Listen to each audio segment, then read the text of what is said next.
अच्छा, बहुत सारे लोगों की एक ये भी डिमांड होती होगी कि हमें सेलिब्रिटी वाला मेकअप चाहिए, जैसे वो लोग दिख रहे हैं वैसे हम भी दिखें। हाँ राइट। बट उसकी रियलिटी क्या होती है सेलिब्रिटी मेकअप? जब उस सेलिब्रिटीज का शूट चलता है तो मेकअप आर्टिस्ट और हेयर स्टाइलिस्ट यहाँ पे खड़ा होगा ठीक। उनका टचअप करने के लिए। अगर मेरा बाल ऐसे आ गया, वो तुरंत आएगा, कैमरा को रोक के पहले बाल को सीधा करेगा, देन टचअप करके फिर स्टार्ट करेगा। सबसे जो बेस्ट स्किन केयर का रूटीन है वो क्या होना चाहिए? स्किन केयर प्रायोरिटी होनी चाहिए सभी के लिए। ठीक। As a male as a female अगर आप हैं तो आपको स्किन केयर को प्रायोरिटी पे रखना चाहिए। नेवर माइंड की लाइक की स्किन केयर करेंगे तो लड़की बन जाएंगे, ऐसा है जैसा हम इंस्टाग्राम पे देखते हैं, मीम्स में भी आता है कि अगर कोई लड़का स्किन केयर कर रहा है देन उसको पूकी बोल देते हैं। कितनी स्किन टाइप्स होती हैं?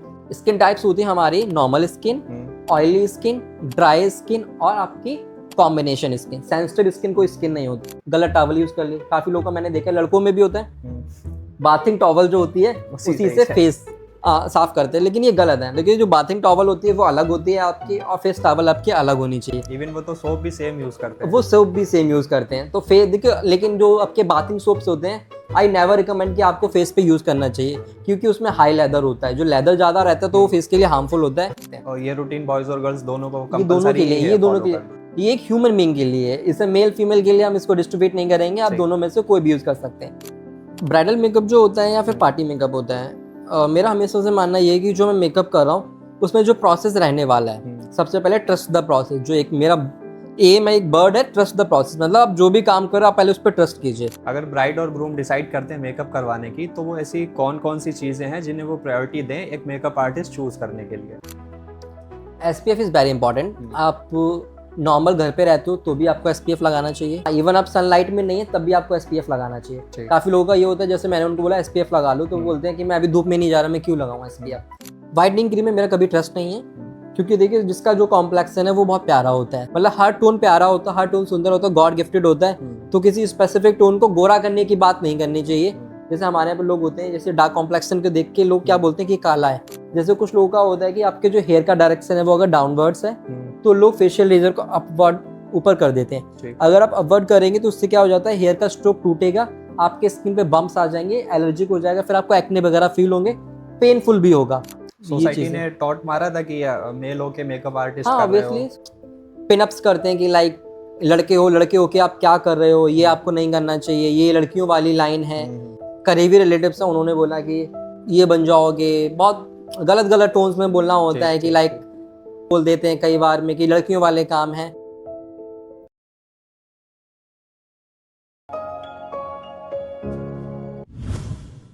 नमस्कार, मेरा नाम है अनुराग नंदन। स्वागत है आपका चाय विद बाबू के एक नए पॉडकास्ट एपिसोड में।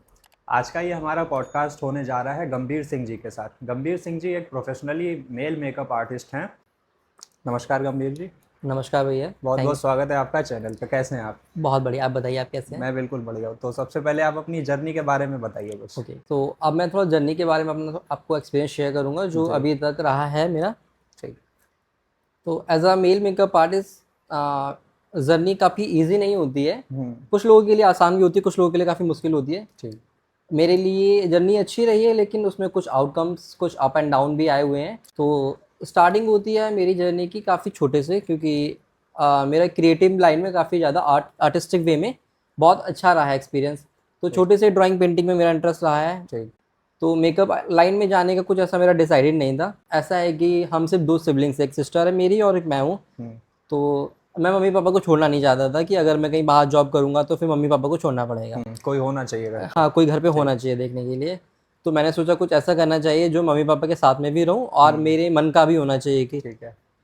तो धीरे धीरे ड्राइंग मेकअप में भी कन्वर्ट हो गई। तो जैसे मैं मम्मी के ऊपर मेकअप करता था, दीदी के ऊपर मेकअप करता था, रिलेटिव देखते थे, वो छोटे से करता हूँ मैं मेकअप, मेहंदी लगाता था मम्मी के ऊपर। तो काफ़ी मजाक बनाना कि एक मेल मेकअप आर्टिस्ट एक मेल मेकअप आर्टिस्ट तो बहुत दूर का रहा उस टाइम पे। मेकअप आर्टिस्ट की किसी को नॉलेज भी नहीं थी कि मेकअप आर्टिस्ट क्या होता है, क्योंकि उस टाइम पे मेकअप आर्टिस्ट काफी ट्रेंडिंग नहीं था। ये कोई वे नहीं था मेकअप आर्टिस्ट, लोगों के लिए था पार्लर वाला काम या फिर ब्यूटी पार्लर वाला काम में, या फिर औरतों वाला काम। बेसिकली जो सबसे पहला थॉट लोगों का आता है वो ये कि औरतों वाला काम, अगर कोई लड़का काम करता है औरतों वाला तो वो औरत बन जाएगा, या ऐसा कुछ। बहुत सारे लोगों की अपनी अपनी थिंकिंग होती है, वो बहुत सुनने के लिए मिलता था। तो आई नेवर थॉट, मैंने कभी उस पर ध्यान ही नहीं दिया। मैं अपने वे में लगा रहा, अपना काम करता रहा, तो कभी ध्यान ही नहीं दिया। 9th क्लास में स्कूल में इंट्रोड्यूस हुआ कि मैं मेकअप कर लेता हूँ। एनुअल फंक्शन वगैरह मैंने मेकअप किया, एग्जीबिशंस में मैंने मेकअप किया। ठीक। तो उसी टाइम की बात है कि हमारे स्कूल से एक लड़की गई थी सोलो डांस कंपटीशन में। तो उस टाइम मेरे पास में मेकअप का तो कोई प्रोडक्ट नहीं था, लेकिन मेरे पास वाटर कलर, एक्रेलिक कलर थे। मैंने उसी से उसका त्रिनेत्र बना दिया था ठीक। और थोड़ा आईब्रो और आईलाइनर वगैरह कर दिया था सिर्फ कलर से। ठीक। ठीक। तो उसकी फर्स्ट पोजीशन पड़ी थी, she got first position. Then school में पता लगा कि मैं मेकअप कर लेता हूँ, तो स्कूल में काफ़ी चर्चा बन गई, लोगों के बारे में पता लग गया। देन प्रिंसिपल सर ने स्पेशली मुझे इन्वाइट किया कि अब आगे जाना है कंपटीशन में, अगर फर्स्ट आए हो तो अभी ये रीजनल लेवल पे होगा। जैसे कंपटीशन में लेवल्स होते हैं, क्लस्टर, रीजनल, देन आपका नेशनल। तो फिर हमने रीजनल के लिए तैयारी की। रीजनल में पूरा हमने थीम डिसाइड किया कि कैसे मेकअप करना है, क्या कॉन्सेप्ट रखना है, क्या डांस होना चाहिए। कोरियोग्राफर के साथ में वो टीचर थी मेरी, तो वो अभी नहीं है, मतलब वो कोरोना में, कोविड के टाइम पे वो एक्सपायर हो गए। तो उनका भी काफ़ी बड़ा हाथ रहा है इस फील्ड में, क्योंकि वो अगर मुझे पुश नहीं करती कि मेकअप करो, आके मार्केट में आओ, तो शायद मैं नहीं कर पाता। हम क्या करते थे, हम स्कूल से आने के बाद में होमवर्क किया, कोचिंग गए, कोचिंग से आने के बाद में रात में हम मेकअप शूट करते थे दीदी के ऊपर। कृष्णा का मेकअप हुआ, कोई माइथोलॉजी मेकअप हुआ, इस तरीके से डिफरेंट डिफरेंट मेकअप शूट करते थे। रात में 2-3 बज जाते थे, मम्मी पापा उठते थे, हम लोग छुप जाते थे कि कोई देख ना ले हम लोगों को, क्योंकि डांट पड़ेगी, सुबह स्कूल जाना है। इस तरीके से स्टार्ट हुआ। सोसाइटी ने टॉट मारा था कि मेल होके मेकअप आर्टिस्ट हाँ, कर रहे हो। ऑब्वियसली सोसाइटी से ज़्यादा तो रिलेटिव ही होते हैं आपके। सोसाइटी को तो कम ही मतलब होता है, बाहर वाला क्या ही बोलेगा, आपके जो घर में ही होते हैं वही बोलेंगे कि क्या कर रहे हो, कुछ स्टडी कर लेते, कुछ अच्छी पोस्ट पे होते। अकेले लड़के हो आप, अकेले लड़का होके ये काम करोगे तो क्या ही चलेगा, मेकअप करोगे, लेडीज़ वाला काम करोगे, ये सारी चीज़ें। आई नेवर थॉट कि क्या है, क्या ही बोल रहे हो। मैंने हमेशा इसका आंसर सुना, इसका आंसर निकाला। मैं अपनी ऑडियंस से भी ये बोलूँगा कि आप अगर किसी भी फील्ड में जाना चाहते हो, एज अ कुकिंग हो गया, डांसिंग हो गया, सिंगिंग हो गया, डिज़ाइनिंग हो गया या स्टडी हो गया, क्योंकि कोई भी स्किल या कोई भी पैसन जेंडर को स्पेसिफिक नहीं करता है कि ये मेल के लिए या फीमेल के लिए या किसी एज के लिए है। करेक्ट। आप अपने अकॉर्डिंग उस पर काम कर सकते हो। Correct. ये सारी चीज़ें होती हैं। ज़्यादातर ये होता है अगर कुछ हम लोग कर लेते तो रिमार्क ये होता है कि मुझे तो पता ही था तुम ये सब कर लोगे। हाँ, ये तब हुआ था, यस यस, राइट राइट, ये तब हुआ था जब मुझे गोल्ड मेडल मिला था। जब ये गोल्ड मेडल था तो मैंने ऐसा कुछ पहले बहुत लोगों को बताया नहीं था कि ऐसा कुछ कंपटीशन है। जिस दिन गोल्ड मेडल था तो ये बहुत बड़े लेवल का होता है, उसमें आपके सेलिब्रिटीज़ भी आते हैं। आयुष्मान खुराना के भाई अपार शक्ति खुराना, वो भी आए हुए थे। बॉलीवुड डायरेक्टर रमेश सिप्पी, जिन्होंने शोले पिक्चर डायरेक्ट की है, सभी लोग जानते हुए, ये सारे लोग वहाँ पे हुए थे। तो घर वालों को तो भरोसा था कि मुझे मेरा गोल्ड आएगा आएगा। मुझे कहीं ना कहीं माइंड में लग रहा था कि आए तो गोल्ड आए, नहीं तो कुछ ना आए, क्योंकि मेरा हमेशा से ये रहता था कि आना चाहिए तो जिस चीज़ के लिए मेहनत की वो पूरा अचीव करना चाहिए, नहीं तो नहीं होना चाहिए। दैन जैसे गोल्ड मिला, लोग टीवी पे देख रहे थे, क्योंकि ये टीवी पे आ रहा था उस टाइम पे, रिलेटिव भी टीवी पे देख रहे थे। तो उस टाइम पे बहुत से ऐसे रिलेटिव जो बोलते भी नहीं थे, देन अब वो लगा रहे थे ही इज माय ब्रदर, ये गॉड गोल्ड मेडल, इनको गोल्ड मेडल मिला है, इनको ये, जैसे आपने अभी बोला ना कि यार मुझे पता था आप कर लोगे ये सारी चीजें, इस तरीके का भी था कि उन्होंने बोला कि हाँ मुझे पता था, अरे आप जीतोगे, ये वो ऐसे ऐसे करके। तो अच्छा लगा कहीं ना कहीं, चलो कोई नहीं, आपको पहले खराब लगता था, अब तो आप अप्रिशिएट कर रहे हो। जैसा अभी आपने बताया था कि आपने इस प्रोफेशन में गोल्ड मेडल भी जीता था, तो गोल्ड मेडल की वो क्या कंप्लीट स्टोरी थी, वो आप शेयर करेंगे? तो जो मुझे गोल्ड मेडल मिला हुआ है वो इंडिया स्किल में मिला हुआ है। इंडिया स्किल 2024 में मुझे मिला था। तो जिस तरीके से ओलंपिक्स होते हैं आपके, उस तरीके से स्किल का भी ओलंपिक होता है एक तरीके का, जिसमें बहुत सारी स्किल्स होती हैं आपकी, हेयर ड्रेसिंग, बेल्डिंग, फ्लोरिस्ट्री, बेकिंग, और ये बहुत सारा आता है उसमें, फैशन डिज़ाइनिंग वगैरह। तो रिसेंटली 2024 में प्रोस्थेटिक एंड मेकअप इंडिया में पहली बार आया हुआ, ये स्किल ऐड हुई थी, जिसमें मैंने पार्टिसिपेट किया था और फर्स्ट टाइम मेरा ही गोल्ड पड़ा हुआ है उसमें, ये है। और फिर रिसेंटली मुझे अवार्ड मिला एनडीटीवी की तरफ से मुंबई में, बेस्ट ब्यूटी एंड मेकअप में कैटेगरी में। वहाँ पे जैसे कि आपका कार्तिक आर्यन, उर्फी जावेद, बड़े बड़े इन्फ्लुएंसर्स को अवार्ड मिला हुआ था, वो भी काफ़ी लोगों ने देखा हुआ है। तो 2024 मेरे लिए काफ़ी बेटर, बहुत बेटर नहीं बोलूँगा, बहुत ज़्यादा ही बेटर रही थी, क्योंकि जो मेरी लाइन है, मेरा करियर है, उसमें अलग से विंग एक्स्ट्रा ऐड हुए हैं, जो भी मुझे अचीवमेंट्स हुए हैं 2024 में। रियली होप कि 2025 उससे और ज़्यादा मोर बेटर होने वाला है मेरे लिए। ठीक, तो जो आपने ये गोल्ड मेडल अचीव किया था, इसके बाद आपने अपना स्टूडियो सेटअप किया है? स्टूडियो सेटअप पहले नहीं नहीं, तो स्टूडियो मेरा पहले का है, और जो मुझे अवार्ड मिला था वो 2024 में मिला हुआ था। तो स्टूडियो मेरा फरुखाबाद में है, Shivi makeover studio and academy के साथ में। पहले मेकओवर स्टूडियो, तो अभी एकेडमी भी है, क्योंकि हमारे यहाँ पे ऑनलाइन ऑफलाइन दोनों ही क्लासेस दी जाती हैं। आप देते हैं? यस, मैं और मेरी दीदी दोनों देते हैं, क्योंकि हम बोथ आर मेकअप आर्टिस्ट, दोनों ही ट्रेनर और मेकअप आर्टिस्ट हैं। जो हम लोग जनरली मेकअप देखते हैं इंस्टाग्राम पे, तो उसकी जो रियलिटी होती है ग्राउंड में वो कैसी होती है? क्या सेम मेकअप वो वही होता है या ऑफलाइन में कुछ और मेकअप होता है? देखिए, रियल मेकअप और फिल्टर्ड मेकअप में फ़र्क होता है। जैसे कि सोशल मीडिया पे हम लोग देखते हैं, सोशल मीडिया पे कई बार क्या होता है, जो कैमरामैन्स होते हैं ऑब्वियसली वो एडिट करते हैं, ठीक है, एडिट करते हैं एंड बहुत सारी लाइट में शूट करते हैं जो प्रोफेशनल शूट्स होते हैं। तो अगर आप एक नॉर्मल मेकअप देख रहे हो, मैंने अभी आपका मेकअप किया, आप उस मेकअप को चेक कर रहे हो, देन आप एडिटेड होके बहुत सारा लाइट में उस मेकअप को देख रहे हो, वो अलग दिखेगा, और नेचुरल मेकअप जो आप नॉर्मल लाइट में देखोगे वो अलग दिखेगा। तो डोंट एक्सपेक्ट कि आप जो कैमरे में इंस्टाग्राम पे लाके मुझे दिखा रहे हो कि भैया ऐसा मेकअप चाहिए मुझे, मेकअप हम ऐसे ही करके देंगे। मैं क्या, कोई भी आर्टिस्ट अगर अच्छा काम करता होगा वो आपको मेकअप ऐसे ही करके देगा, लेकिन अब आप एक नॉर्मल लाइट में रहोगे वो मेकअप अलग दिखेगा, और जब आप बहुत ज्यादा स्टूडियो लाइट में जाओगे वो मेकअप अलग दिखेगा। अच्छा, बहुत सारे लोगों की एक ये भी डिमांड होती होगी कि हमें सेलिब्रिटी वाला मेकअप चाहिए, जैसे वो लोग दिख रहे हैं वैसे हम भी दिखें। हाँ राइट। बट उसकी रियलिटी क्या होती है सेलिब्रिटी मेकअप? ओके हाँ, लोगों का सेलिब्रिटी मेकअप के लिए काफ़ी ज़्यादा थॉट रहता है कि मुझे सेलिब्रिटी मेकअप चाहिए, मुझे कियारा आडवाणी जैसा मेकअप चाहिए, लाके दिखाते हैं रेफरेंस की मुझे ये है, इनके जैसे चाहिए मेकअप मुझे, ठीक है, आलिया भट्ट जैसा मेकअप चाहिए। तो फर्स्ट थिंग जो है वो आपको ये समझनी पड़ेगी कि वो जो मेकअप करा रहे हैं और आप मेकअप करा रहे हो उसमें ज़मीन आसमां का फ़र्क है। क्या फ़र्क है? क्योंकि उनका जो वेन्यू है वो अलग है, आपका वेन्यू अलग है। वहाँ पे जो मेकअप हो रहा है और यहाँ पे जो मेकअप हो रहा है, उनके पास मेकअप आर्टिस्ट 24 घंटे खड़ा रहता है, परमानेंट। जैसे हम बॉलीवुड में देखते हैं, इवन शूट्स भी उनके होते हैं, छोटा सा शूट्स एडवर्टाइज करने के लिए आ रहे हैं। जैसे अभी हमारा ये चल रहा है, हम लोग बात कर रहे हैं, तो ये प्रोफेशनली जब वो सेलिब्रिटीज का शूट चलता है तो मेकअप आर्टिस्ट और हेयर स्टाइलिस्ट यहाँ पे खड़ा होगा उनका टचअप करने के लिए। अगर मेरा बाल ऐसे आ गया, वो तुरंत आएगा, कैमरा को रोक के पहले बाल को सीधा करेगा, देन टचअप करके फिर स्टार्ट करेगा। सेम चीज उसमें भी होता है। सेलिब्रिटीज बोटॉक्स कराते हैं, फिलर्स लेते हैं। आप नॉर्मल स्किन रखते हो, आपको जब एक ब्यूटी पार्लर वाला बोल सकते हैं, मेकअप आर्टिस्ट किसी फेशियल के लिए सजेस्ट करता है कि आपको फेशियल कराना चाहिए, देन आप बोलते फेशियल से क्या होगा, ज़्यादा कराएंगे स्किन खराब हो जाएगी। ऐसा नहीं होता। अगर आप फेशियल करवाओगे तो जितना अच्छा स्किन होगा उतना अच्छा मेकअप भी आपका होगा। तो सेलिब्रिटीज़ तो बोटॉक्स फिलर्स करवाते हैं, उनकी स्किन बहुत क्लियर रहती है, तो उस पर मेकअप और अच्छे से स्टे करता है।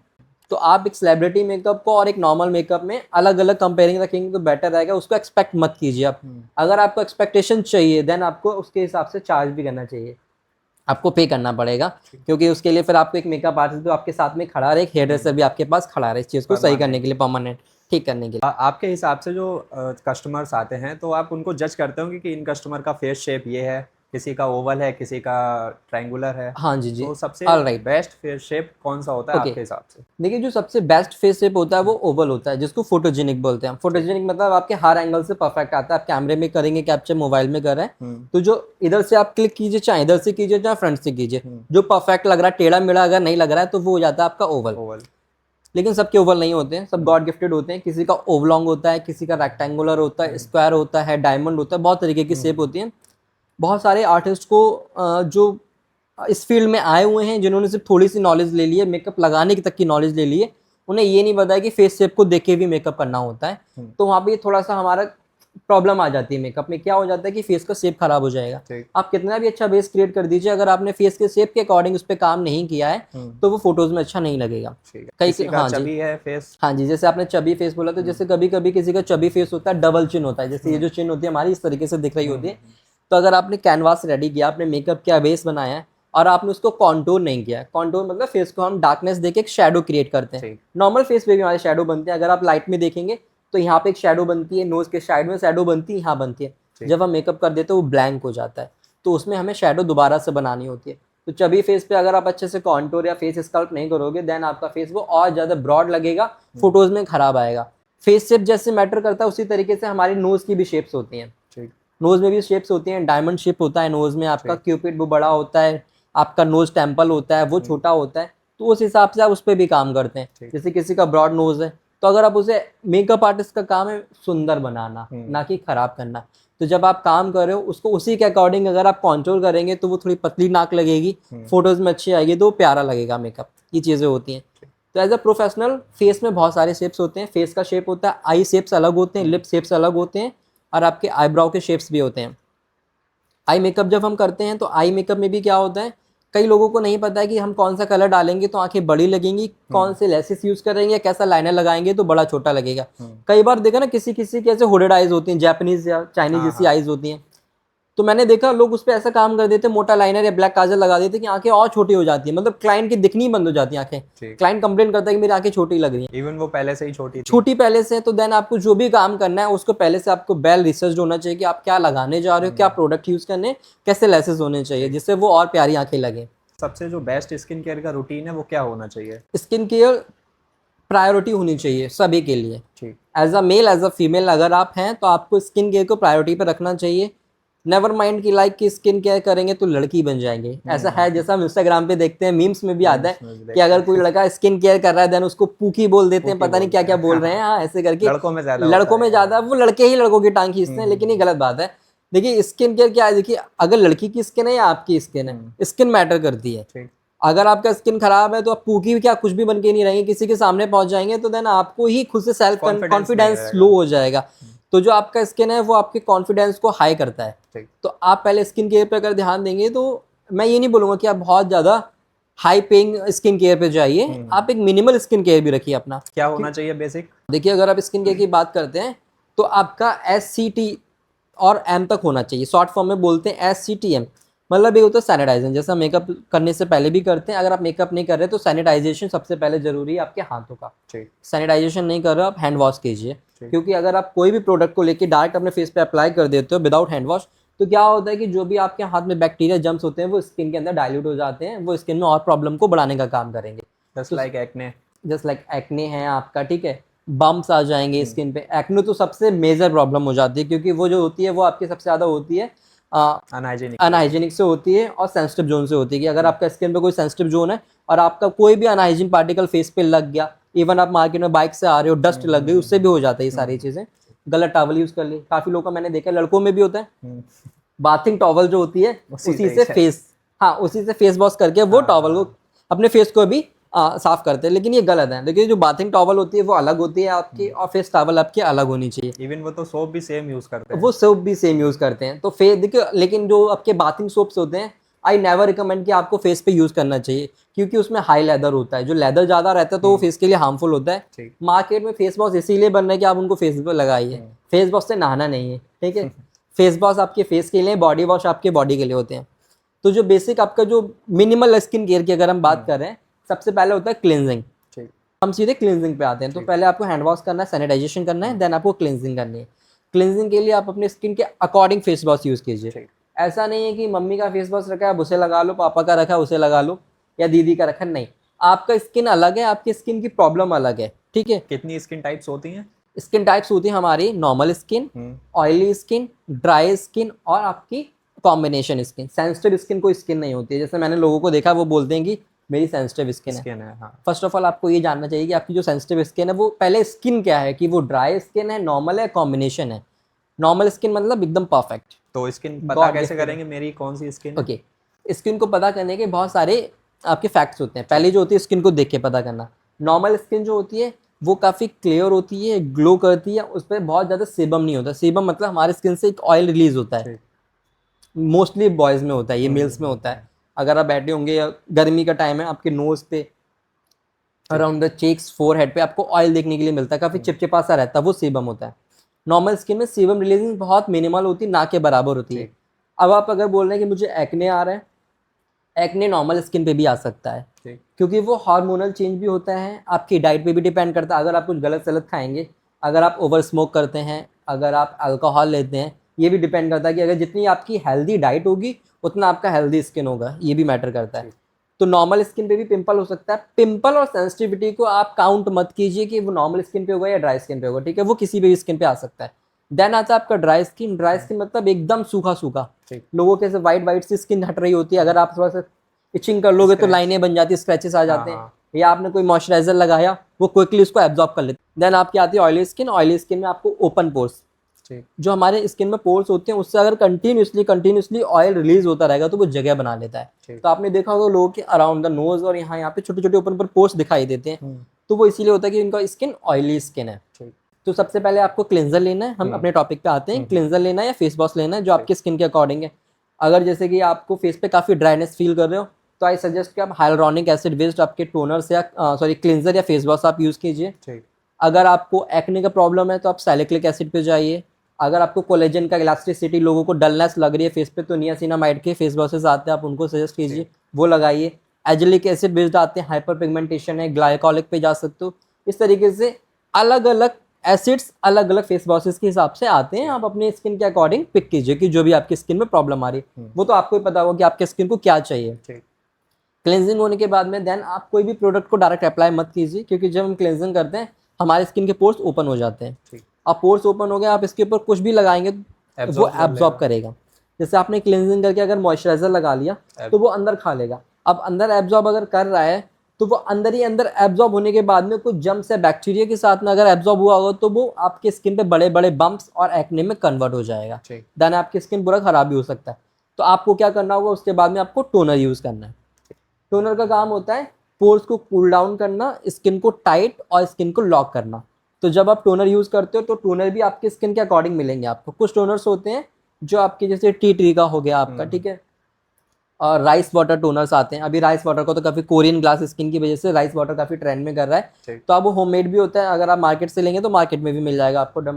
डर्मालॉजिका का है, प्लम का है, अर्थ रिदम का है, बहुत सारे ब्रांड्स आते हैं, आप किसी भी ब्रांड में जा सकते हैं। सेम चीज़ है कि आप अपने स्किन के अकॉर्डिंग टोनर का यूज़ कीजिए। एंड वन इंपॉर्टेंट थिंग कि अगर आप कोई भी टोनर या कोई भी प्रोडक्ट आप लेते हो तो never bought a big product या बहुत बड़ा प्रोडक्ट ले लें या बड़ी चीज़ें ले लें।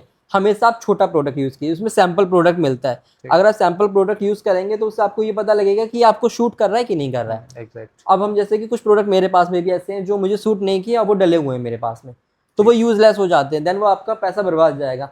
तो मैं हमेशा ये सजेस्ट करूंगा कि आप किसी भी चीज़ का छोटा, जैसे 5 ml आता है, उसमें 50 ml भी आ रहा है, 5 ml भी आ रहा है, तो 5 ml से आप ट्राई कीजिए एज अ टेस्टर, आपके फेस पे काम कर रहा है कि नहीं कर रहा है, क्योंकि हर ब्रांड का हर प्रोडक्ट सूट नहीं करता है।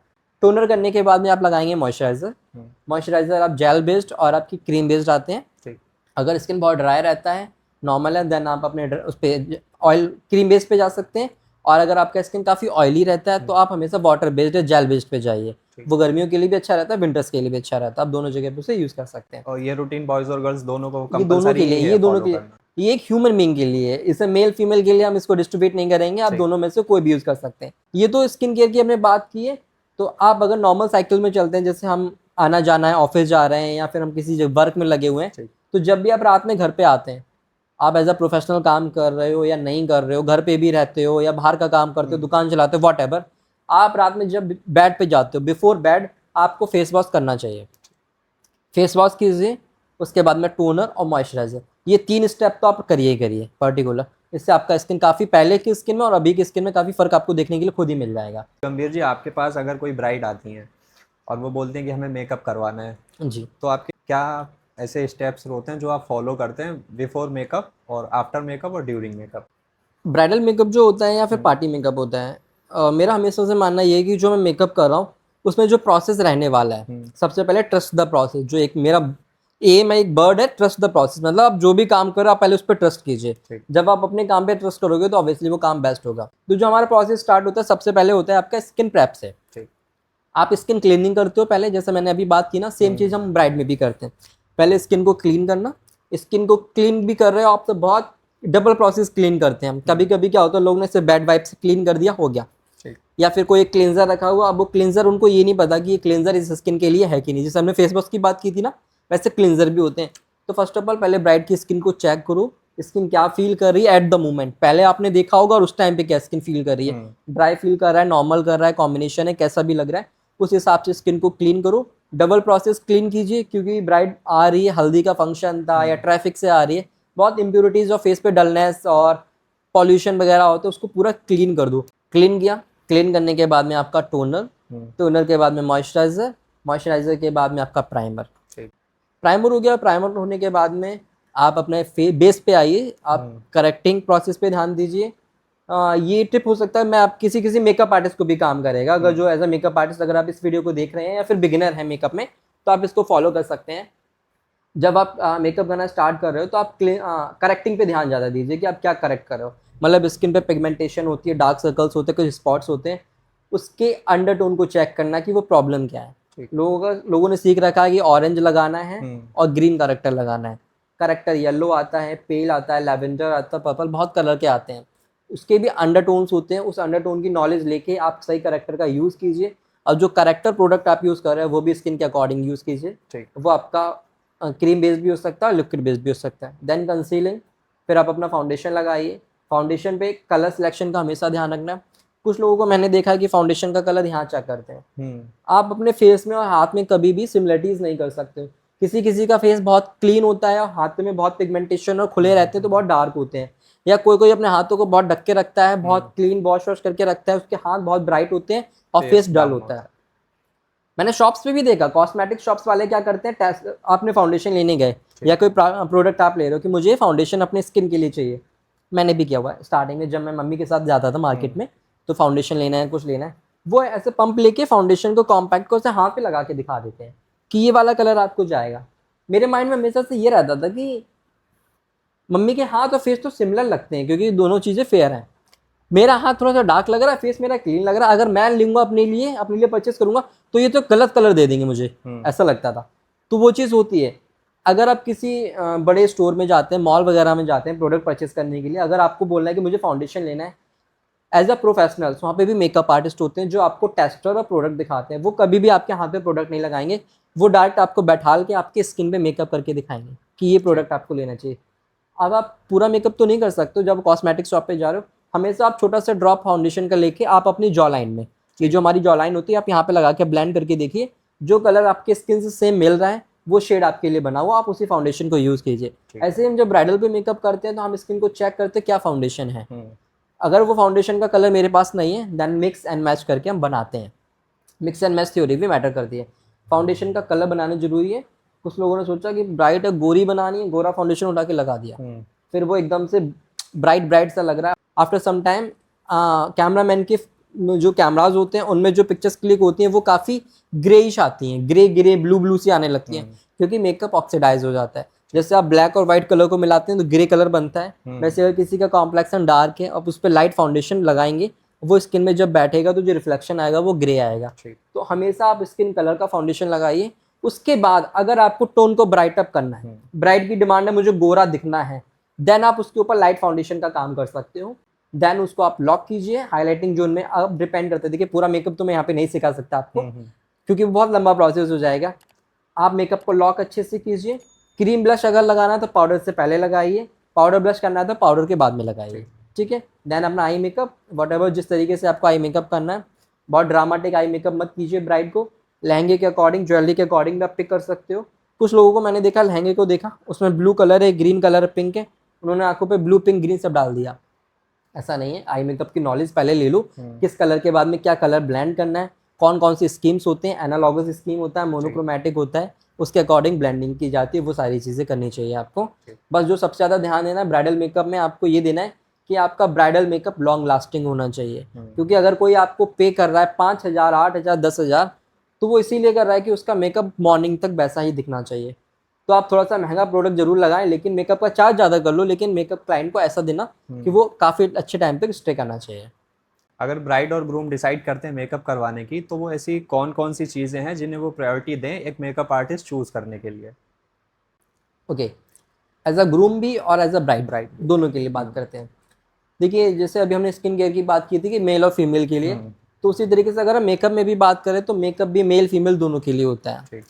किसी भी ब्यूटी प्रोडक्ट में आप जाएंगे, इंडस्ट्री में जाएंगे तो किसी प्रोडक्ट पे ऐसा कुछ नहीं लिखा होगा this is only for womens, this is only for females, this is for man. तो जो प्रायोरिटी रहती है किसी मेकअप आर्टिस्ट को चूज करने के लिए, तो उसमें ये रहता है कि पहले आप मेकअप आर्टिस्ट का वर्क देखिए और मेकअप आर्टिस्ट से आप पहले ये बोलिए कि आप मुझे वो पिक्चर दिखाइए जिसमें कोई फिल्टर ना लगा हो, और काम वही दिखाइए जो आपने किया हो। सबसे इंपॉर्टेंट चीज़ जो आज के टाइम पे है, कुछ लोग क्या करते हैं किसी दूसरे का काम उठा के दिखा देते हैं कि ये काम हमने किया है, ये ऐसा मेकअप आपको मिलेगा, तो ये गलत चीज़ है। अगर मैं क्लाइंट हूँ, मैं आपके पास जा रहा हूँ, तो मैं पहले यही बोलूंगा कि आप मुझे वो काम दिखाइए जो आपने किया है। अगर जेन्युइन काम, मुझे अगर पसंद आ रहा है आपका काम तो मैं आपसे काम कराऊंगा। मुझे आपका काम पसंद नहीं है या कोई प्रॉब्लम लगी होगी तो मैं बोलूंगा कि देखो ये थोड़ा ऐसा लग रहा है, मुझे थोड़ा इस तरीके से चाहिए। अगर करवाना होगा तो ठीक है, नहीं करवाना कोई बात नहीं है। लोगों को पागल नहीं बनाना चाहिए कि नहीं देखो आपको ये मेकअप मिलेगा, ये हमने किया हुआ। क्योंकि कुछ लोग होते हैं वो इतना रिसर्च नहीं करते, उन्हें नॉलेज नहीं होती कि ये मेकअप इनका है कि नहीं है। रॉ पिक्चर देखिए, रॉ पिक्चर मतलब पिक्चर ऐसा जिसमें आपका स्किन का टेक्सचर दिख रहा हो। जैसे मेरे पास क्लाइंट आता है, मैं स्किन को ऐसे जूम करके दिखा देता हूँ, फाइन लाइंस, पिंपल का दाना, जो आपकी एक्ने स्किन है, टेक्सचर है वो दिखेगा। स्किन क्लियर नहीं हो जाएगा, एकदम ग्लास नहीं बन जाएगा। तो अगर वो दिखाया, उसके बाद हमने मेकअप को नॉर्मल देखा, फिर जूम करके देखा, जूम में तो उतना पसंद नहीं आएगा, क्योंकि वो लाइन सारी चीज़ देखी, नॉर्मल किया तो पसंद आ रहा है। इसका मतलब क्या है कि जो मेकअप करेगा आर्टिस्ट, वो वही मेकअप करेगा जो आपकी स्किन पे बेस्ट लगेगा। देन आप उनसे थोड़ा और डिस्कशन कर सकते हैं। जैसे मेरी ब्राइड जो होती हैं, अभी एक ब्राइड है मेरी जो अम्बाला से आ रही है, तो उनकी मेरे से कंटिन्यूसली अभी बात चले, एंगेजमेंट भी उनकी हो चुकी है, मेरे से मेकअप कराया था कि भैया मेरे को कैसी ज्वेलरी लेनी चाहिए, इसके साथ में कैसा क्या होना चाहिए, कौन सी एसेसरीज होनी चाहिए, कैसा दुपट्टा होना चाहिए। एज ए एडवाइज़र भी आप काम कर सकते हैं, ठीक है। तो अगर आपका आर्टिस्ट अच्छा है तो आप उनसे हेल्प ले लीजिए, क्योंकि उनको थोड़ी नॉलेज ज़्यादा होती है। हमारी ब्राइड्स होती है दुपट्टे में मोती वाली लेस लगवा लेती हैं, बहुत भारी हो जाता है वो दुपट्टा, कैरी करने में प्रॉब्लम होता है, हमें ड्रेप करने में प्रॉब्लम होता है। तो अगर मेरे से कोई सजेशन ले तो मैं बोलूँगा कि बिल्कुल नहीं लगवाना चाहिए आपको, ठीक है। फैशन ऑड हो गया है, वजन बढ़ेगा, आपको बहुत अनकंफर्टेबल फील होगा, हमें प्रॉब्लम होगी लगाने में, और आपको तो पूरी रात प्रॉब्लम होने वाली है। तो ये सारी चीज़ें होती हैं जो आप अपने मेकअप आर्टिस्ट से आपको डिस्कस करनी चाहिए, तो बेटर रहेगा अगर आपका मेकअप आर्टिस्ट आपकी इस चीज़ में हेल्प कर रहा है तो। एक प्रोफेशनल मेकअप आर्टिस्ट और जो नॉर्मल ब्यूटी पार्लर्स होते हैं, उनमें क्या डिफरेंस होता है? एक प्रोफेशनल मेकअप आर्टिस्ट और ब्यूटी पार्लर में फ़र्क होता है। पहली चीज़ तो ये है कि ये दोनों सेम इंडस्ट्री से आते हैं, ब्यूटी इंडस्ट्री से, ठीक है। मेकअप आर्टिस्ट जो वर्ड है वो थोड़ा सा अलग अब हो गया है, क्योंकि इंडस्ट्री जैसे जैसे आगे बढ़ी है उस तरीके से चीज़ें अलग होती जा रही हैं। जैसे ब्यूटी पार्लर में क्या होता है, एक कॉम्बिनेशन होता है, जिसमें सबसे पहले ब्यूटी पार्लर में जो इंपॉर्टेंट चीज़ होती है वो होती है ब्यूटी थेरेपिस्ट की, मतलब ब्यूटी सर्विसेज के लिए। जैसे आपका फेशियल, हेयर कटिंग हो गया, आपका थ्रेडिंग हो गया, बैक्स हो गया, पॉलिशिंग हो गया, मैनीक्योर हो गया, पेडिक्योर हो गया, ये सारी चीज़ें आती हैं। कुछ ब्यूटी थेरेपिस्ट होते हैं जो सिर्फ ब्यूटी थेरेपिस्ट हैं, वो मेकअप आर्टिस्ट नहीं है, उनको मेकअप की नॉलेज नहीं है। ठीक। हमारे पार्लर पे भी कुछ हमने ब्यूटी थेरेपिस्ट हायर कर रखे हैं जिनको मेकअप का नॉलेज नहीं है। अब हम उनको मेकअप आर्टिस्ट नहीं बोल सकते हैं, क्या मेकअप आर्टिस्ट है वो, हम नहीं बोलेंगे जब तक उनको मेकअप का नॉलेज नहीं होगा। अगर उनको मेकअप का पूरा परफेक्ट नॉलेज है, देन हम उनको बोलेंगे कि हाँ ये एक मेकअप आर्टिस्ट है, ठीक है। मेकअप का नॉलेज नहीं है, वो ब्यूटी थेरेपिस्ट हैं, ठीक है। ब्यूटी पार्लर में सारी चीज़ें आ जाती हैं, आपकी मेकअप की भी चीज़ें आ जाती हैं, हेयर स्टाइलिंग की भी आ जाती है, ब्यूटी सर्विसेज भी आ जाती हैं। लेकिन जो एक मेकअप आर्टिस्ट होता है वो सिर्फ मेकअप पे काम करता है, वो मेकअप करता है, हेयर स्टाइलिंग करता है, और आपका हो सकता है तो ड्रेपिंग भी करे अगर नॉलेज है तो। क्योंकि देखिए मेकअप आर्टिस्ट अलग है, हेयर ड्रेसर्स अलग है, हेयर स्टाइलिस्ट अलग है, नेल टेक्नीशियंस अलग है, और ड्रेपर अलग है। मतलब अगर आप इंडस्ट्री में जाएंगे, बॉलीवुड में देखेंगे या किसी भी रैम्प वॉक में देख रहे हो या फिर बैक स्टेज काम कर रहे हो, जैसे एज अ मेकअप आर्टिस्ट मैंने बैक स्टेज भी काम किया, तो वहाँ पे सिर्फ हम मेकअप का काम कर रहे हैं। हमने मेकअप कंप्लीट कर दिया, हेयर ड्रेसर अलग लगे हो जो हेयर स्टाइलिंग का काम करेंगे, ड्रेपर अलग लगे हैं जो कपड़ों को ड्रेप करेंगे, ठीक है। तो मेकअप आर्टिस्ट का काम सिर्फ मेकअप का था, हेयर स्टाइलिस्ट का काम हेयर का है, ड्रेपर का काम ड्रेप का है। अब ड्रेपर ये बोल दे कि मैं मेकअप आर्टिस्ट हूँ, तो वो नहीं चलेगा ना, उनको सिर्फ ड्रेप करना आता है। ब्यूटी पार्लर्स में कुछ लोग हैं जिनको मेकअप का बिल्कुल नॉलेज नहीं होता, वो अपने आप को मेकअप आर्टिस्ट बोल रहे हैं, तो ये गलत है। मेरा सजेशन ये रहेगा कि आप एक प्रोफेशनल नॉलेज लेके, कोर्स करके, या फिर कहीं से अच्छी जगह से सीख के आप अपने आप को मेकअप आर्टिस्ट बोलेंगे तो बेटर है। और एज अ इंडस्ट्री में अगर हम बात करते हैं तो सबसे इंपॉर्टेंट चीज़ होती है वो होता है कि अप्रिशिएट करना। आप अपने साथ में जो आपके काम करने वाले हैं या फिर और लोग हैं जो इस इंडस्ट्री में, आप उनको हमेशा अप्रिशिएट कीजिए, ना कि ये कीजिए कि आपका काम नहीं अच्छा, ये नहीं। अगर आपको काम अच्छा नहीं लग रहा, पर्सनली जाके उनको बोलिए जाके कि ये चीज़ नहीं अच्छी है, आप इस पर थोड़ा सा काम कीजिए। मतलब उनको मोटिवेट कीजिए, डीमोटिवेट मत कीजिए, ये बहुत इंपॉर्टेंट होता है। क्योंकि जैसे मैंने कुछ लोगों को देखा है, जैसे मेरे यहाँ पे कोई काम कर रहा है, एक मेकअप आर्टिस्ट जिसने बोला कि आप मुझे एज ए हेल्पिंग के लिए रख लीजिए। अब मैं मेकअप कर रहा हूँ, उसको नॉलेज है, वो सीख कर आया है कहीं से, या उसे आता है पहले से, उसने काम किया, तो मैं ये नहीं बोलूँगा कल को कि उसने मेरे से सीखा है। अगर मैं सिखाऊंगा तो बोलूँगा मेरे से सीखा है, क्योंकि ऐसा कुछ लोगों से मुझे सुनने के लिए मिल रहा है कि कुछ लोग बोलते हैं कि उन्होंने मुझे सिखाया है फरुखाबाद के अंदर। हाँ, तो ठीक है, अगर आपने मुझे सिखाया तो अच्छी बात है, बट वो तो मुझे पता है कि मैंने क्या सीखा है और मैं कैसे यहाँ तक आया हूँ। आपने सिखाया तो आप, मेरा सजेशन ये रहेगा कि आप और लोगों को सिखाइए, और लोगों को मेकअप आर्टिस्ट बनाइए, बहुत बेटर रहेगा ये। तो कभी आपसे कुछ ब्राइड्स की ऐसी डिमांड्स रही है कि मुझे नो मेकअप लुक चाहिए, मतलब कुछ कराया भी हो और कुछ कराया भी ना हो? हाँ, ऑब्वियसली इस सीज़न में मेरे साथ कई बार हुआ है। ब्राइडल जैसे मेकअप जो होता है, उनकी एक्सपेक्टेशंस ये भी होती है कि मुझे मेकअप लंबे टाइम तक चाहिए, ठीक है, सुबह तक मेरा मेकअप रहना चाहिए। फिर उनको ये भी चाहिए कि मेरे मेकअप ऐसा होना चाहिए कि लगे कि मैंने कुछ कराया भी नहीं है। तो ऐसे भी मेकअप अभी इस टाइम हमने किए हुए हैं जो बहुत सॉफ्ट से मेकअप किए हैं, ना के बराबर नो मेकअप लुक भी रखा है। लेकिन नो मेकअप लुक में भी लोगों की क्या डिमांड रहती है कि अगर हम कम मेकअप करवा रहे हैं, मतलब हल्का मेकअप या ना के बराबर मेकअप करवा रहे हैं, तो आप उसका चार्ज कम कर लीजिए, जो सबसे ज़्यादा एक बड़ा यहाँ पे चल रहा है। तो ये बहुत बड़ा मिथ होता है, लोगों को ये लगना चाहिए कि देखिए जब आप नो मेकअप करवा रहे हैं उस मेकअप में नॉर्मल मेकअप से नो मेकअप लुक में थोड़ा सा काम ज़्यादा हो जाता है आर्टिस्ट के लिए। क्यों? क्योंकि डार्क प्रोडक्ट लगाना और लाइट प्रोडक्ट को बैलेंस करने में फ़र्क होता है।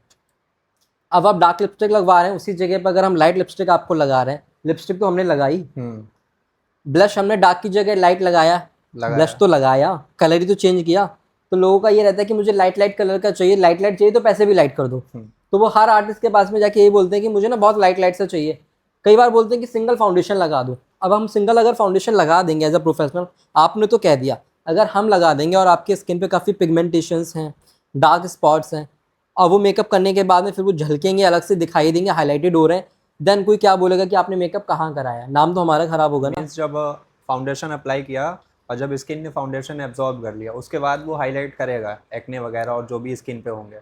आपके स्किन पे एक्ने वगैरह है, देखिए एक्ने वगैरह जो होता है वो टेक्सचर में आता है कि उठा हुआ होता है। जैसे नॉर्मल स्किन हमारी, एक्ने जो हुआ वो उठा हुआ है, तो इस पे जो कुछ लगेगा वो उठा हुआ दिखाई देगा। बात आती है स्पॉट्स की, जैसे कि आंखों के नीचे डार्क सर्कल्स हैं, कोई चोट का मार्क है या कोई बर्थ मार्क है, वो सारी चीजें गायब होनी चाहिए। अगर आपको वो चीजें गायब करवानी है तो आपके मेकअप में लेयर बनेगी, मेकअप दिखेगा, आप ही मान के चलिए। और अगर आपको ऐसा चाहिए कि आपका मेकअप नो मेकअप लगे और आपको ये सारी चीजें दिखवानी है, तो आप ये मान के चलिए कि आपकी स्किन सब कुछ दिखेगा अंदर से। सिर्फ एक थिन लेयर फाउंडेशन या सीरम बेस्ड फाउंडेशन की लगेगी, जिसमें मेकअप ग्लॉस लगेगा, ग्लो करेगा, लेकिन लॉन्ग लास्टिंग नहीं होगा। और आप ये एक्सपेक्ट मत कीजिएगा कि आपकी स्किन एकदम क्लियर और अंदर की प्रॉब्लम नहीं दिखेगी।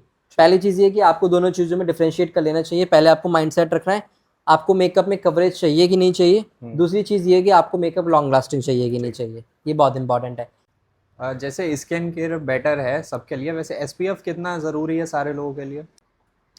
SPF is very important. आप नॉर्मल घर पे रहते हो तो भी आपको SPF लगाना चाहिए। इवन आप सनलाइट में नहीं है तब भी आपको SPF लगाना चाहिए। काफ़ी लोगों का ये होता है, जैसे मैंने उनको बोला SPF लगा लो, तो वो बोलते हैं कि मैं अभी धूप में नहीं जा रहा, मैं क्यों लगाऊँ SPF। जैसे मैं ऑनलाइन क्लासेस देता हूँ या ऑफलाइन क्लासेस देता हूँ, तो मैं अपने स्टूडेंट को ये सारी चीज़ें बताता हूँ कि आपका जो स्किन केयर है उसमें SPF आपकी प्रायोरिटी पर रखना है। क्यों रखना है? जैसे कि अब हमने किसी का मेकअप किया या ऐसा हम ही घर पे रह रहे हैं, हम लाइट में रहते हैं, हम मीटिंग कर रहे हैं, कैमरा के सामने है, लाइट्स में है, रिंग लाइट्स में है, डिफ्यूजर्स के सामने है, तो जो लाइट्स होती है उनमें भी हार्मफुल रेज, यूवी रेज हमारी आती हैं, तो वो इसके कांटेक्ट में स्किन आएगी तो आपकी स्किन हार्म होगी। तो आप घर पे हो तो आप घर पे भी SPF लगाइए, घर के बाहर हो तो भी SPF लगाइए। सेम चीज़ SPF का मस्ट होना ब्राइडल मेकअप में भी इंपॉर्टेंट है। जब आप ब्राइडल मेकअप कर रहे हैं, मैंने देखा कुछ लोग ब्राइडल मेकअप में SPF को प्रायोरिटी नहीं देते हैं। ब्राइडल मेकअप में SPF को आपको ऐसे प्रायोरिटी नहीं देनी है कि जो आपके प्रोडक्ट्स होते हैं कुछ SPF के साथ में आते हैं। जैसे कुछ फाउंडेशन के अंदर SPF रहता है, जैसे SPF 25, 30, कुछ SPF आपके कॉम्पैक्ट में होते हैं, कुछ आपके मॉइस्चराइजर्स में होते हैं। तो अगर आपकी किसी प्रोडक्ट के अंदर SPF है जो आप मेकअप में यूज़ करोगे, देन नो नीड कि आप अलग से लेके SPF को लगाओ।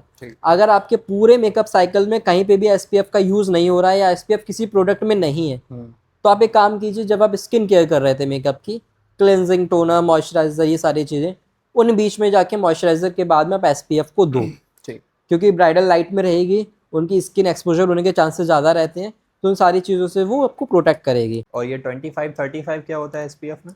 जितना ज़्यादा SPF रहेगा उतना ज़्यादा वो एक्सपोजर रेज से प्रोटेक्ट करेगा। अब तो SPF 50 भी आ गया, मेरे पास SPF 50 तक का है, 50 मैक्सिमम है। 30, 35 तो अगर मेरा सजेशन ये रहता है कि अगर आपका बाहर धूप में कांटेक्ट रहता निकलना, तो आप 30 अबव SPF पे जाइए। अगर आप घर पे रहते हो तो 20, 25 भी लगा सकते हो, नो इशूज़। लेकिन अगर डायरेक्ट धूप के कांटेक्ट में आ रहे हो तो 30+ आपका होना चाहिए SPF। एक इंपॉर्टेंट चीज़, जब आप SPF ले रहे हो तो आप ऐसा SPF लीजिए जो इसमें वाइट कास्ट ना हो, क्योंकि कुछ SPF मैंने देखे ऐसे होते हैं, लोग लगाते हैं चेहरा सफ़ेद हो जाता है, फिर ब्लू जैसा लगने लगता है थोड़ी देर में सफ़ेद होने के बाद में, क्योंकि ऑक्सीडाइज हो जाता है। जो SPF आपके होते हैं वो थोड़े से फ्लूइड बेस्ड होने चाहिए, पतले होने चाहिए, जिसको आप लगाओगे फेस पे सिर्फ एक नेचुरल सा ग्लो करेगा वो। क्योंकि अगर आप ऐसा कुछ सफ़ेद लगा लोगे, अगर एज अ मेल आप बाहर जाओगे, लोग बोलेंगे मेकअप करके आए हो, क्या लगा के आए हो, ये वो फलाना, तो SPF ऐसे पता नहीं लगेगा, वो ग्लो करेगा खाली। जो ये नॉर्मली वाइटनिंग क्रीम होती हैं, ये सूटेबल होती हैं? वाइटनिंग क्रीम में मेरा कभी ट्रस्ट नहीं है, क्योंकि देखिए जिसका जो कॉम्प्लेक्सन है वो बहुत प्यारा होता है, ठीक है, मतलब हर टोन प्यारा होता है, हर टोन सुंदर होता है, गॉड गिफ्टेड होता है। तो किसी स्पेसिफिक टोन को गोरा करने की बात नहीं करनी चाहिए। जैसे हमारे यहाँ पे लोग होते हैं, जैसे डार्क कॉम्प्लेक्सन को देख के लोग क्या बोलते हैं कि काला है। सबने सुना होगा, मेंटेलिटी लोगों की क्या होती है कि काला है। सबसे पहली चीज़, काला कोई कॉम्प्लेक्शन नहीं होता है। आप उसको विटिस बोलिए, गेहुआ कलर है, सांवला कलर है, चॉकलेट कलर है, डार्क कलर, ये बोला जाता है। काला तो नहीं बोलना चाहिए, एटलीस्ट प्रोफेशनल लैंग्वेज में तो काला कलर नहीं बोला जाता है। तो मेरा सबसे सजेशन रहेगा कि आप किसी को डार्क कॉम्प्लेक्शन पे देखते हो तो पहले उसके कॉम्प्लेक्शन ना देखिए, उसके फीचर्स को देखिए, क्योंकि किसी किसी के फीचर्स बहुत प्यारे होते हैं डार्क कॉम्प्लेक्शन में भी, और कोई कोई बहुत गोरा होता है जिसके फीचर्स अच्छे नहीं होते हैं। आपने भी देखा होगा ये सारी चीज़ें ना, ये चीज़ें होती हैं। तो वाइटनिंग क्रीम पे मेरा कोई ट्रस्ट नहीं है। इवन मैं आप लोग को भी बोलूँगा वाइटनिंग क्रीम पे आपको नहीं जाना चाहिए। आपको अगर काम करना है अपने स्किन केयर में तो आप स्किन केयर पे जाइए, अपने स्किन प्रोडक्ट पे जाइए। नाइट जेल होते हैं, नाइट क्रीम्स होते हैं, आप उन पे काम कीजिए। पिगमेंटेशन हो रखी है, टैनिंग हो रखी है, तो टैनिंग वाले प्रोडक्ट लगाइए, ना कि गोरे करने वाले प्रोडक्ट लगाइए। बेस्ट मेकअप टिप्स क्या रहेंगी आपके? नॉर्मली अगर मेकअप की बात करते हैं तो अभी जैसे मैं मेल मेकअप आर्टिस्ट हूँ, तो मैं एक ऐसा टिप की बात करूंगा जो आपके मेल फीमेल मतलब यूनिसेक्सुअल बात करूंगा, जो दोनों पे काम करेगी। ठीक है, अगर आप पार्टी में जाते हैं, नेवर सजेस्ट किया बहुत सारा फाउंडेशन लगा के जाइए। लड़की हैं तो लगा लेंगी लड़कियां फाउंडेशन। अगर आपका कोई प्रोफेशनल मेकअप कर रहा है तो वो तो परफेक्ट तरीके से फाउंडेशन लगाएगा, वो ऐसा लगेगा कि नहीं भी लगाए लेकिन आप अच्छे लगेंगे। ठीक है, अब आप हर बार मेकअप आर्टिस्ट के पास नहीं जा सकते हैं, तो मेरा सजेशन ये रहेगा कि मार्केट में सीरम बेस्ड फाउंडेशंस आते हैं। ठीक है, जैसे मेरा अभी एक ब्रांड के साथ कोलैब हुआ था, मैं उनके अभी एक नया लॉन्च हुआ है इंडिया में ब्रांड नितवा कॉल का, ऑल्ट के ब्यूटी करके। उनके सीरम बेस्ड टिंटेड सीरम्स आते हैं जिसमें क्या होता है, थोड़ा सा कॉम्प्लेक्शन रहता है, कलर रहता है, तो स्किन टोन के अकॉर्डिंग आते हैं। उसमें SPF भी इंक्लूड है, सनस्क्रीन भी इंक्लूड है। वो नो मेकअप लुक में जाता है। आपको थोड़ा सा लेना है, फेस पे अप्लाई कर लेना है। फेस क्या करेगा, सिर्फ थोड़ा सा ब्राइटअप हो जाएगा, स्किन ग्लो करेगा, हाइड्रेट लगेगा, ओवर एक्सपोज नहीं होगा, ओवर दिखेगा नहीं, ओवर एक्सपोज नहीं होगा। जैसे लेयरिंग या फिर थुपा थुपाया या बहुत ज़्यादा चमक रहा है, भद्दा लग रहा है, वो नहीं लगेगा। आप उसको लगा के नॉर्मल पार्टी में जाएंगे तो आप ग्लो करेंगे, मस्त एकदम अच्छे दिखेंगे। हर कोई पूछेगा इवन आपसे कि आप क्या लगा के ग्लो कर रहे हो। ये सारी चीज़ें, ये बेस्ट मेकअप टिप है मेरे की। टिंटेड सीरम्स को आप यूज़ कीजिए फाउंडेशन की जगह पे फेस पे। ज़्यादातर देखा है कि लोग फाउंडेशन फेस पे तो अप्लाई कर लेते हैं, लेकिन उनका नेक और ये जो चेस्ट वाला एरिया होता है ये अलग से हाईलाइट होता है। तो क्या फाउंडेशन हम लोग इन एरियाज पर भी अप्लाई कर सकते हैं? Yes of course. जब हम मेकअप करते हैं एज अ प्रोफेशनल, तो जब हम फेस पे मेकअप करते हैं, नेक को भी कवर करते हैं। क्या होता है, हमारा नेक का कलर ऑब्वियसली अगर फेयर है, हम फेस पे काम कर रहे हैं, हमने फेस को सेम कलर पे रखा है, लेकिन प्रोडक्ट लगने के बाद में वो स्किन अलग दिखेगी और न्यूड स्किन अलग दिखेगी जिस पे हमने कुछ प्रोडक्ट नहीं लगाया है। तो मेरा सजेशन ये रहता है कि जैसे मैं अपनी ब्राइड पे काम करता हूँ, आप मेरा अगर इंस्टाग्राम चेक करेंगे आप उस पर भी चेक कर सकते हो कि मेरे ब्राइड का जो फेस है, मॉडल का जो फेस है और गले का कॉम्प्लेक्शन है, मैच हो रहा है। फेस और गले का कॉम्प्लेक्शन दोनों सेम हो रहा होता है नेक का, क्योंकि हम यहाँ पे भी मेकअप करते हैं। यहाँ पे मेकअप करना इंपॉर्टेंट है, क्योंकि जब फोटोज कैप्चर होती हैं तो ये एरिया फ्रंट पे आता है। मैं ये नहीं बोल रहा कि पेट पे, पीठ पे हर जगह फाउंडेशन लगाओ, नहीं, लेकिन इतना एरिया ब्लाउज की नेक लाइन और आपका फेस ये सिमिलर लगना चाहिए। यहाँ पे मेकअप करना इंपॉर्टेंट है, बहुत जगह पे नहीं किया जाता है। जैसे आप ही सही बोल रहे हो कि फेस चमकेगा और ये अलग से दिख रहा होता है, वो स्किप ही कर देते हैं उसको बिल्कुल। तो कुछ लोग जो फेशियल रेजर यूज करते हैं वो सुइटेबल होता है, या कुछ फेशियल रेजर के साइड इफेक्ट्स भी होते हैं? बहुत सारे लोगों के अंदर मिथ होता है कि फेशियल रेजर अगर हम यूज़ करेंगे तो हमारे फेस पे जैसे मेल की तरह दाढ़ी आ जाएगी, बियर्ड आ जाएगी, उस तरीके से। ये मिथ है ओनली। ठीक है, क्योंकि फेशियल रेजर्स मैंने पर्सनली भी यूज़ किए हैं। मेरे बियर्ड तो अभी आई, इससे पहले मैंने फेशियल रेजर्स का भी यूज़ किया हुआ है, क्योंकि जैसा मैं मेकअप ट्रेनर काम किया है, अगर मैं अपने पर लाइव डेमो दे रहा हूँ तो स्किन क्लियर होनी चाहिए। क्लियर स्किन पे मेकअप उतना अच्छे से दिखता है जितना बियर्ड पे नहीं दिखेगा। मेरे स्किन पे भी ऐसा कोई प्रॉब्लम नहीं आएगी, तो मेरे तो दाढ़ी आती, कोई प्रॉब्लम नहीं। लेकिन मैंने फीमेल्स पे भी काम किया है, मेरे साथ में जो फीमेल्स ट्रेनर्स थे वो लोग रेगुलरली फेशियल रेजर्स का यूज़ करते हैं। ये टोटली सेफ होता है, डिपेंड करता है यूज़ करने का तरीका कि आप उसको यूज़ कैसे कर रहे हैं। जैसे कुछ लोगों का होता है कि आपके जो हेयर का डायरेक्शन है वो अगर डाउनवर्ड्स है तो लोग फेशियल रेजर को अपवर्ड ऊपर कर देते हैं। अगर आप अपवर्ड करेंगे तो उससे क्या हो जाता है, हेयर का स्ट्रोक टूटेगा, आपके स्किन पे बम्प्स आ जाएंगे, एलर्जिक हो जाएगा, फिर आपको एक्ने वगैरह फील होंगे, पेनफुल भी होगा। आप हमेशा हेयर के डायरेक्शन में ही रेजर का यूज़ कीजिए और कभी भी ड्राई रेजर यूज़ नहीं करना चाहिए। ठीक है, अगर आप रेजर को यूज़ कर रहे हो तो आप कोई अच्छा सा फेशियल ऑयल ले लीजिए, फेशियल ऑयल को ऊपर अप्लाई करके फेस पे, उसके बाद यूज़ कीजिए, और छोटे छोटे स्ट्रोक्स में करना चाहिए, एकदम से बड़े बड़े स्ट्रोक्स में क्लीन करने का काम ना करें। थोड़े एरिया में करो, फिर थोड़े एरिया में, फिर थोड़े एरिया में, ये करना चाहिए। It's totally safe. तो गंभीर जी, जब सोसाइटी से आपके ऊपर जब प्रेशर आया था कि उन्हें पता चला कि गंभीर एक मेकअप आर्टिस्ट बनने वाले हैं, तो काफ़ी सारी नेगेटिविटी आई होगी आपके पास। तो नेगेटिविटी आपने हैंडल कैसे की थी? और कभी तो ऐसा भी आया होगा कि अब सारा कुछ गिव अप कर देते हैं, कुछ नया स्टार्ट करते हैं?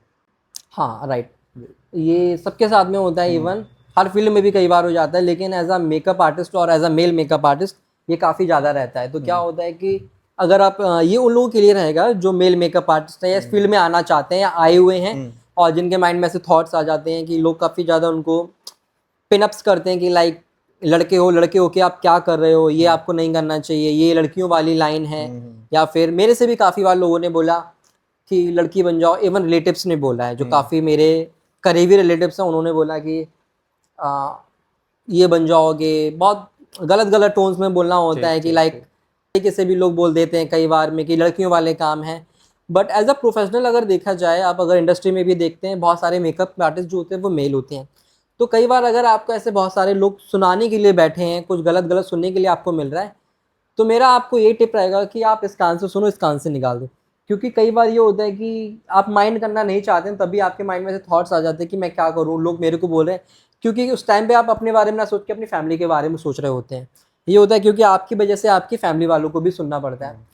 तो मेरा माइंड सेट ये रहा हमेशा कि देखो, कुछ बड़ा करके दिखाना है आपको, ठीक है। तो जो सबसे ज़्यादा इंपॉर्टेंट यहाँ पे होता है वो होता है आपका सेल्फ कॉन्फिडेंस। किसी भी लाइन में हो, आपका जो सेल्फ कॉन्फिडेंस है अगर वो हाई लेवल पे है तो आप कुछ भी कर सकते हो, आपको फ़र्क ही नहीं पड़ेगा। और अगर आपने अपना टेम्पर, सेल्फ कॉन्फिडेंस थोड़ा सा भी लूज़ कर दिया, उस जगह पे आपको फ़र्क पड़ने लगेगा। और जब आपको फ़र्क पड़ने लगेगा तो जो आपकी सोसाइटी है, जो आपके आसपास के लोग हैं, उनको इससे ज़्यादा और फ़र्क पड़ेगा, वो और आपको नीचे गिराने का काम करेंगे। तो हमेशा आप ये रखिए कि अगर आपको कोई बोल के चला गया, आप उनको जवाब भी मत दीजिए। मेरा कहना ये भी है कि अगर आपसे कोई कुछ बोला है तो आप उनसे लड़िए मत, कि आप उनसे बैठ जाओ लड़ने के लिए। अगर आपने कैसे बोला, ये क्या बोला, वो बोला, कुछ मत बोलिए। क्योंकि जब टाइम आएगा तो आपका काम खुद बोलेगा। मेरा हमेशा माइंडसेट ये था कि मैं जवाब नहीं दूंगा, मेरा काम जो है, मेरा वर्क है, मेरा जो पैशन है वो खुद जवाब देगा, ठीक है। तो वही चीज़ हुआ है आज के टाइम पे। अब जो रिलेटिव देखते हैं, जानने वाले लोग देखते हैं, तो अब यही बोलते हैं कि सही है आपका तो बिजनेस सेट है, खूब कमा रहे हो, ये है वो है, कुछ नहीं करना है, अब तो कुछ भी नहीं करना, सेट हो गया है, इनकी जॉब बढ़िया है। हमारे कुछ रिलेटिव्स में टीचर्स हैं, कुछ हैं कि हमें तो सुबह से शाम तक जाना पड़ता है, स्कूल में जाना पड़ता है, ये वो है। देखिए, जॉब कोई भी इजी नहीं होती है। मैं बोलता आप आ जाइए, आप मेकअप आर्टिस्ट बन जाइए, कंटिन्यूसली 8-8 घंटे काम करके देखिए, कमर टेढ़ी करके देखिए, तब पता लगेगा। क्योंकि काम किसी का इजी नहीं होता, जब उस जगह पे खड़ा होता है तभी फील कर सकता है। थैंक यू सो मच गंभीर जी हमारे पॉडकास्ट में आने के लिए। Thank you.